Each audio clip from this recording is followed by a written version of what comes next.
전장현 동지 여러분 안녕하세요. 저는 뭐 제 얼굴을 보신 동지들도 있겠지만 뭐 최근에 이렇게 활동하신 동지들은 저 사람 누구야 하시는 분도 계실 텐데요. 저는 서울 장차연 장비 회원이고요. 그리고 노들 장애인약 부설 노들 장애학 국리소에서 연구활동가로 활동하고 있는 김도현입니다. 제가 오늘 이렇게 여러분들 앞에 이렇게 나오게 된 건요. 지금 우리 이제 전장현이 2021년 그 기조를 정하기 위해서 활발한 논의들이 좀 이루어지고 있는데요.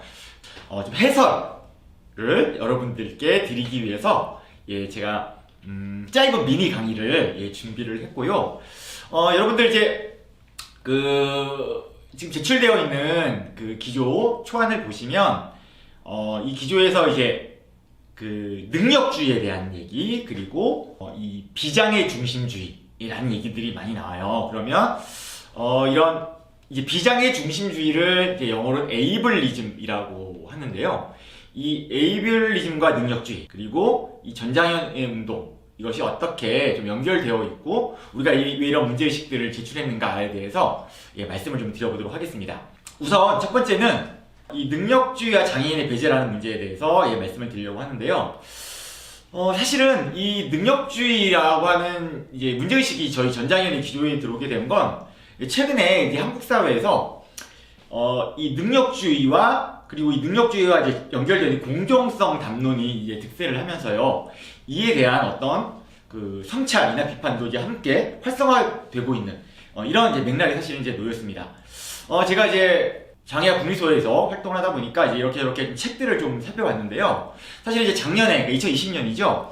2020년에 이제 능력주의를 다룬 이제 다양한 책들이 이제 출간돼서 이제 베스트셀러가 됐어요. 뭐 예컨대 이제 번역서의 경우에는 여기 지금 나와 있는 것처럼 능력주의라고 하는 이제 능력주의를 이제 영어로는 이제 메리토크라시라고 얘기합니다. 그래서 이 능력주의라는 이제 책 이게 이제 마이클 영이 1958년 60년 전쯤이죠. 지은 책인데 여기서 처음 이제 메리토크라시라고 하는 이제 능력주의라는 말을 사용을 했는데 이 책이 우리나라에서 이제 작년에 번역이 됐고요. 또 여러분들 마이클 샌델은 아마 이제 많이 아실 거예요. 샌델이 이제 출간한 이제 공정하다는 착각이라고 하는 책. 이게 또 지금 이제 베스트셀러에 올라와 있죠. 근데 이 공정하다는 착각 원래 책 제목은 뭐라고 해요? 능력주의 독재 이런 이제 말이죠. 그리고 이제 엘리트 세습이라는 책도 보시면 이제 부제가 중산층 해체와 엘리트 파멸을 가속하는 능력 위주 사회. 이게 능력주의라는 말이에요. 능력주의 사회의 함정 이렇게 돼 있죠. 이런 책들이 이제 번역이 돼서 우리나라에서 지금 굉장히 화제가 되고 있고 뭐 이것뿐만 아니라 이제 국내 저자들이 쓴 책들 중에서도 예컨대 다 작년에 나온 책입니다. 이게 능력주의와 불평등이라는 책. 부제를 보면 능력에 따른 차별은 공정하다는 믿음에 대하여 이렇게 돼 있죠. 이런 책들도 신분 피라미드 사회라는 책. 요것도 이제 부제를 보시면 능력주의가 낳은 괴물 뭐 이런 말들이 이제 있어요. 그리고 뭐 세습 중산층 사회 이것도 이제 같은 맥락이고요. 자 이제 이렇게 어떤 이제 능력주의라고 하는 문제 이제 그리고 이거예요. 공정성이라는 단문이 우리 사회에서 굉장히 이제 화제가 좀 되고 있는데요. 근데 사실 이 공정이라는 얘기 이거는 사실은 이제 문재인 정부가 출범하고 나서 사실은 이 문재인 정부가 굉장히 많이 이렇게 자꾸 들먹였던 얘기죠. 그렇죠? 2017년 5월에 그 대통령 취임사에서도 이런 말을 했었죠. 문재인과 더불어민주당 정부에서 기회는 평등할 것입니다. 과정은 공정할 것입니다. 결과는 정의로울 것입니다. 이런 말을 해요. 자 이렇게 이제 이 정부에서도 그렇고 우리 사회에서 이 공정이라는 담론이 이제 활성화되고 있는데 근데 이제 공정하다는 건 여러분 일단 사실은 그냥 매우 좋은 말처럼 들려요. 공정하게 하자. 좋은 말이죠. 근데 이게 역사적으로도 그렇고 맥락적으로도 사실은 전혀 상이한 어떤 것을 함의를 할 수 있다는 겁니다. 의미할 수 있다는 거예요. 저 사실은 어떤 이제 이런 인권운동이나 또 이제 민권운동 이런 차원에서 사실 공정하다라고 하는 얘기는 사실은 어떤 맥락이었냐면 자 이거는 차별받는 소수자들의 어떤 권리 확보를 위해서 적극적인 차별시정 조치를 취하는 걸 의미했어요. 영어로는 affirmative action이라고 하는데요.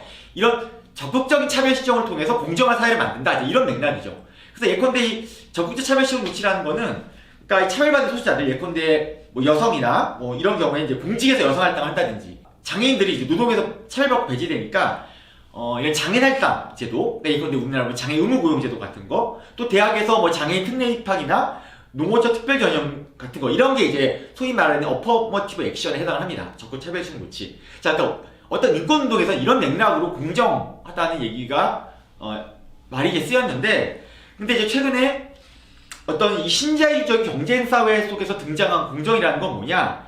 이거는 이제 그런 식의 얘기를 하는 게 아니라 오히려 능력에 따라서 공정하게 차별해야 된다, 이런 얘기를 하는 거예요. 예, 이게 바로 이제 최근에 공정이 얘기하고 있는 것이고, 이 능력에 따른 공정한 차별, 이걸 바로 능력주의라고 하는 것이죠. 이 대표적인 사례가 뭡니까, 여러분? 사실 이제 작년에 있었던 뭐 우리가 보통 줄여서 인국공 사태, 이런 얘기 들어보셨죠?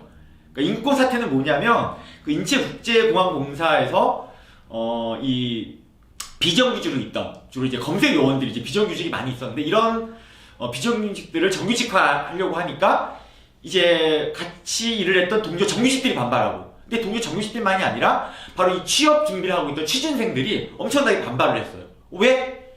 아니, 나는 지금 이렇게 입사하려고 능력을 키우고 열심히 시험 준비하고 있는데 그렇게 정당한 경쟁도 없이 누군가가 정규직이 되면 난 억울하다, 이런 식으로 공정성 담론이 나온 거예요. 또 하나 대표적인 건 바로 작년에 이제 전공의들을 중심으로 한 의사 파업 사태였죠. 여기서도 이제 그런 파업을 했던 이유가 뭐예요? 다른 게 아니라 소위 말하는 이제 공공의대를 통해서 의사들을 모집을 하고 의사 정원을 늘리고, 자, 이렇게 한다고 하니까 나는 옛날에 되게 힘들게 고생해서 의대에 들어갔는데 그렇게 쉽게 의대를 들어가고 의사 정원이 늘어나면 쉽게 의사가 되는 거 아니냐, 불공정하다, 이런 식의 어떤 얘기가 나왔던 거예요.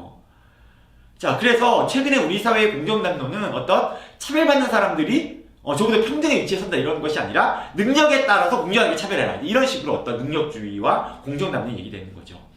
자, 근데 이런 어떤 기회의 평등과 능력에 따른 차별로서의 공정성이라고 하는 것은 사실은 장애인들에게 매우 적대적인 사회적인 조건을 조성하게 됩니다.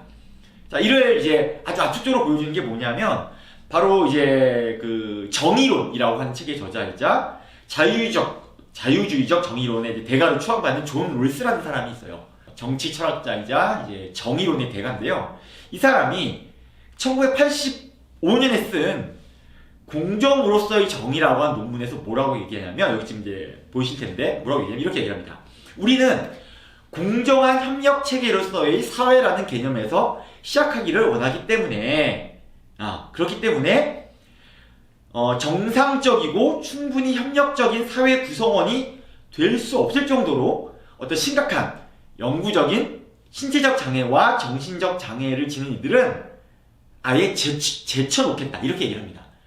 그러니까 이제 능력주의, 어떤 그런 공정한 능력주의 사회에서 장애인은 낄 수 없다는 거예요. 그렇기 때문에 바로 이런 능력주의라고 하는 것, 그리고 이런 능력주의에 기반한 공정한 차별이라고 하는 것은 사실은 굉장히 위험한 어떤 징후라고 우리가 얘기를 할 수가 있겠습니다.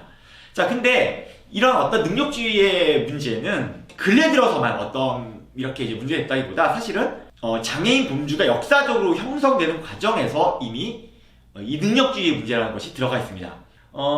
제가 이제 2019년에 출간했던 장애인 도전에서도 이제 그 언급을 했었지만, 이 장애인이라는 범주는 사실은 근대 자본주의 사회의 성립과 더불어서 형성된 범주입니다. 이거 좀 짧게 설명드리면 이런 거죠. 사실 이제 전자본주의 사회, 이제 봉건 사회에서 자본주의 사회로 넘어갈 때, 이 자본주의 형성기에는 기존의 어떤 노동 현장인 토지에서 쫓겨났지만 새로운 노동 현장, 그러니까 공장이 되겠죠, 주로. 그런데 편입되지 못하면서 이 불황자가 대량으로 양산이 된 시기입니다. 근데 이제 그때 이 대량으로 양산된 이 불황자들을 불황자 문제에 대처하기 위해서 만들어진 게 뭐냐? 그게 바로 사회복지 역사에서 이제 빈번하게 등장하는 바로 구빈원이라는 거예요.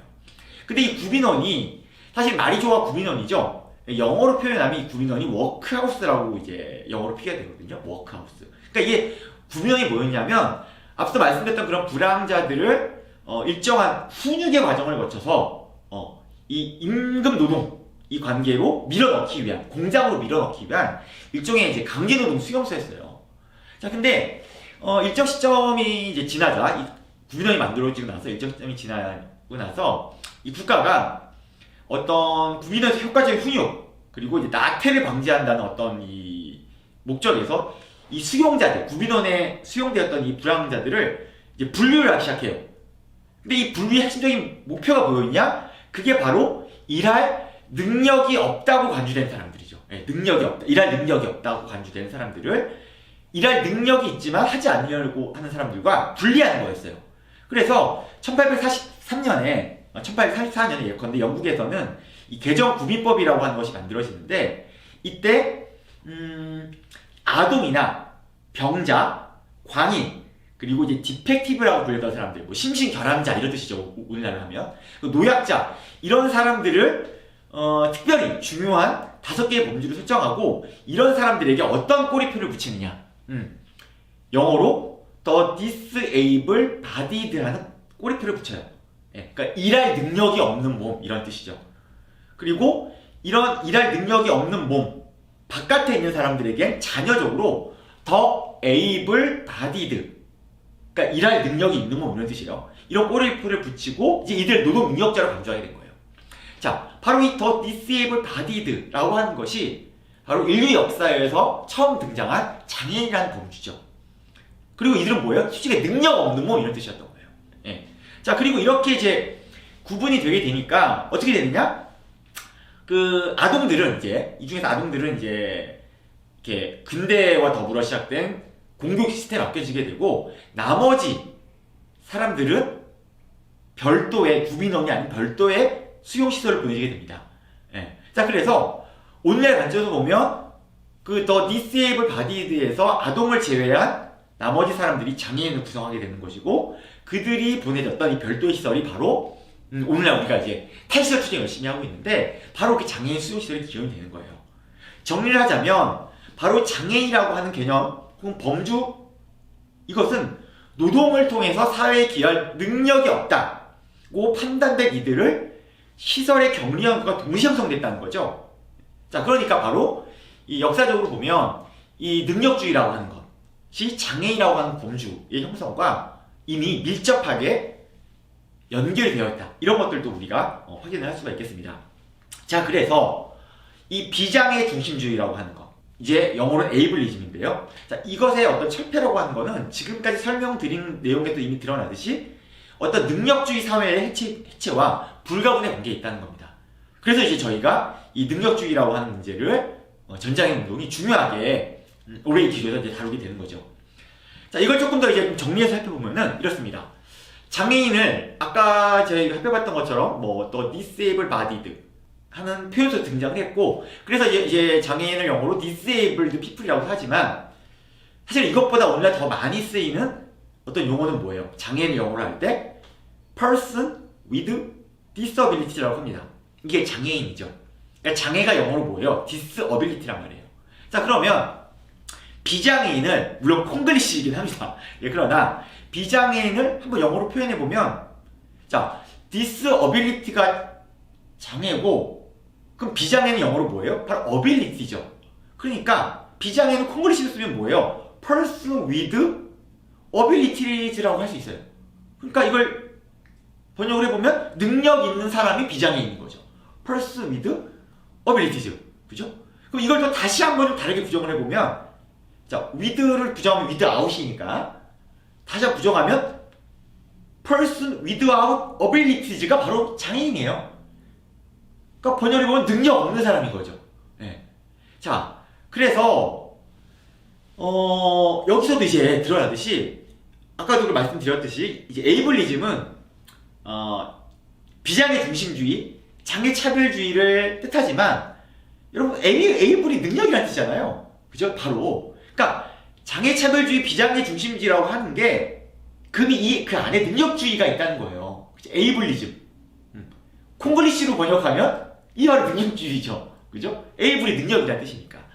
바로 그래서 이 장애 차별주의, 비장애 중심주의의 본질이 다른 말의 능력주의라는 거죠. 그래서 앞서 제가 강조를 드렸던 것처럼 능력주의를 철폐하지 않는 한 장애 차별주의는 사라지지 않습니다. 그리고 역으로 우리 사회가 장애 차별주의를 철폐하지 않는 한 우리 이제 모두가 고통받고 있는 이 능력주의 사회는 결국 무너지지 않는다는 거예요. 그죠? 그렇다면 이 장애차별주의, 이꼬르 결국 능력주의라고 할 수 있는데 이런 이데올로기가 지배하는 어떤 현재 사회에 맞서기 위해서 정부 장애차별철폐 운동의 이제 기본 입장과 전략은 무엇이어야 하느냐. 자, 그거는 첫 번째 이런 것입니다. 제가 제목을 절대적 정의, 기본권에 대한 비타협조 투쟁 이렇게 얘기를 해놨는데요. 인간의 여러분 삶에서는요, 서로 비교해서 차등을 둘 수 있는 영역이 있어요. 서로 비교해서 좀 차등을 둘 수 있는 영역이 있다는 거예요. 어떤 우리가 정의라고 하는 문제 얘기할 때. 그래서 이런 거를 좀 어려운 말로 비례적 정의라고 합니다. 비례적 정의. 그러니까 비교해서 좀 차등을 둘 수 있어. 비교해 볼 수 있어. 영어로는 comparative justice라고 하는데요. 자, 근데 이런 영역도 있지만 비교할 수 없는 영역이 있다는 거예요. 비교 불가능한 정의의 영역이 있다는 겁니다. non-comparative justice라는 영역이 있다는 거예요. 그래서 비교할 수 없는. 자, 이런 숫자에 비교 불가능한 정의를 절대적 정의라고도 얘기합니다. 비교할 수 없으니까 절대적인 거죠. 근데 이 절대적 정의의 영역, 혹은 비교 불가능한 정의의 영역을 쉽게 말씀드리면 기본권의 영역을 얘기하는 거예요. 그러니까 이 기본권은 능력 있는 사람만 누리고 능력 없는 사람은 누리면 안 돼? 누리지 않아? 이거 기본권이 아닙니다. 누구나 누려야 되는 거죠. 능력과 상관없이. 그래서 예컨대 우리가 노동권, 탈시설, 교육권, 이런 거는 능력에 따라 차등을 두거나 비교해서 누군가 누리고 누군가 뺄 수 있는 영역이 아니라는 거예요. 절대적인 정의 영역입니다. 비교 불가능한. 자, 그래서 우리가 이 능력주의에 지배당하지 않는 이 절대적인 정의 영역에 대한 이 비타협조 투쟁을 만들어 나가는 것이 기본적으로 전장애 운동의 핵심적인 기조 중에 하나가 되어야 되겠고요. 두 번째는 아까 말씀드린 에이블리즘, 그 능력주의입니다. 이 에이블리즘과 능력주의 타파를 위해서 우리가 공동의 어떤 전선을 확장시켜 나갈 필요가 있다는 겁니다. 자, 아까도 말씀드렸지만 장애차별주의, 에이블리즘이죠. 이걸 타파하기엔 우리의 투쟁은 사실은 장애인 집단에 한정된 이익을 확보하는 이런 투쟁을 넘어섭니다. 능력주의로 인해 고통받고 있는 우리 사회 구성원 모두의 권리 확보하는 것과 서로 연결되어 있다는 거예요. 그렇기 때문에 이런 인식 속에서 공동의 전선을 만들어 나가는 게 굉장히 중요합니다. 사실 여러분 우리 이제 21세기 우리 장애인운동 이동권 투쟁부터 시작이 되는데요. 여러분 이런 거 사실 이제 이런 연결성이 드러나죠. 사실 이동권 투쟁은 사실 처음에 우리가 우리 구성원 교통약자 전체 구성원 이런 것보다는 장애인의 이동권 확보로 시작된 거예요. 근데 그로 인해서 지하철 옆사에 엘리베이터가 설치되고 조선버스가 도입되고 나니까 어떻게 됐어요? 노인을 비롯한 우리 사회의 모든 교통약자가 함께 혜택을 누리고 있죠. 연결돼 있다는 거예요. 부양의무제 완전 폐지 투쟁 이런 거 사실은 모든 빈곤층의 문제임은 굳이 길게 설명할 필요도 없을 겁니다. 그죠? 자, 근데 최근에 우리가 열심히 투쟁하고 있는 새로운 어떤 투쟁 그 중에 하나가 이제 권리중심 공공일자리인데요. 자, 이 투쟁도 사실은 장애인의 문제 한정되지 않는다는 겁니다.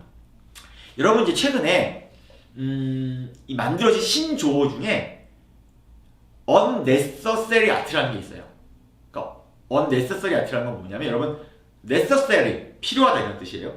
unnecessary는 필요 없다 이런 뜻이죠. 근데 이 unnecessary에다가 proletariat라고 하는 말에 art를 붙인 거예요. 그러니까 unnecessary art는 뭐냐면 불필요한 계층을 뜻합니다.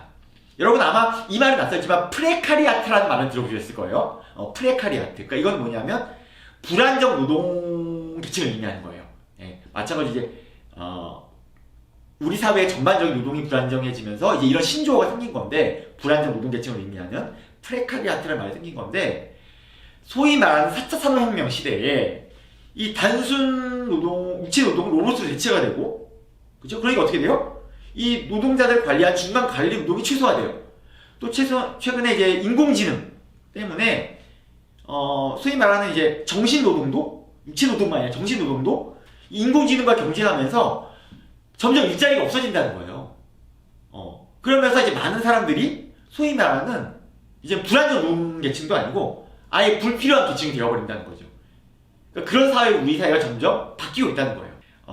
향후에 그러면 우리 노동권을 어떻게 확보할 것이냐. 자, 그런 변화 속에서는 바로 이 권리중심 공공일자리가 인민 대중 일반의 삶을 지키기 위한 어떤 보편적인 권리투쟁으로 이제 발전해 나갈 수 있다는 거죠. 이것만이 아니라 탈시설. 탈시설도 마찬가지입니다. 우리 지금 이제 신화원 앞에서 또 투쟁하고 있고 광화문 해치마당에서 농성을 하고 있는데요. 이런 탈시설 역시 사실은 인간은 누구나 나이를 먹으면 특히나 현재와 같은 이제 고령화 사회에서는 일정한 심신의 손상을 갖게 되고 그러다 보면 이제 요양원이라는 시설의 수용 대상이 되기도 하죠. 최근에 코로나19로 인한 어떤 인명 피해가 바로 이런 장애인 거주 시설만이 아니라 이런 요양원에서 굉장히 집중이 되어 있는데요. 그렇기 때문에 이 탈시설 투쟁이라고 하는 것도 장애인을 넘어서 어떤 시설의 수용 대상이 되는 이런 많은 사람들의 보편적인 투쟁과 또 연결되어 있다는 거죠. 그래서 우리는 이제 마치 고 박현 동지의 말처럼 약자가 없어야 강자가 없다. 모든 사회 구성원이요 탈시를 연대하라고 외칠 수 있는 것입니다. 요컨대 정리를 해보죠. 요컨대 우리의 투쟁은 장애인 차별을 철폐하고 장애인의 권리를 확보하기 위한 투쟁인 동시에 누구도 배제되지 않는 이 세상을 만들어나기 위한 어떤 먼저 투쟁, 그러니까 선두 투쟁이기도 하다는 거예요. 예. 여러분 이제 우리 사회에서는 이제 장애인이 어떤 시혜와 동정, 배려의 대상 이렇게 되다 보니까 뭐 맨날 그래요. 뭐 장애인 먼저 이런 얘기를 해요. 근데 이때 먼저는 뭐예요? 그런 배려와 시혜 이런 얘기를 하는 거죠. 사실은. 그래서 뭐 장애인 먼저 이 관변단체 중에는 뭐 장애인 먼저 실천운동 뭐 이런 것도 있는데 근데 장애인은 단순한 어떤 차별받는 대상 혹은 시와 배려의 대상인 것만이 아니라 뭐예요? 저항의 주체죠. 그러니까 우리는 그런 배려에서 먼저가 아니라 아까 말씀드렸듯이 먼저 투쟁, 선도 투쟁을 하는 저항의 주체가 되어야 한다. 자, 이런 의미에서 우리가 또 우리 이제 전장 기조에서 올해 기조에서 먼저 투쟁 이런 말들이 이제 나오고 있는 것이고요. 자, 그래서 저희가 지금 같이 얘기 나눴던 이런 어떤 관점과 이해를 바탕으로 2021년 이제 장애 등급제 진짜 폐지와 부양 문제 완전 폐지 그리고 탈시설 전성과 권리중심 공공노동 전성 강화 비장애 중심주의 교육 실패란 투쟁에 함께 올해도 열심히 투쟁을 해나가는 한 해가 되었으면 좋겠습니다. 이것으로써 2021년 전장형 기조 해설을 모두 마치도록 하겠습니다. 감사합니다. 투쟁!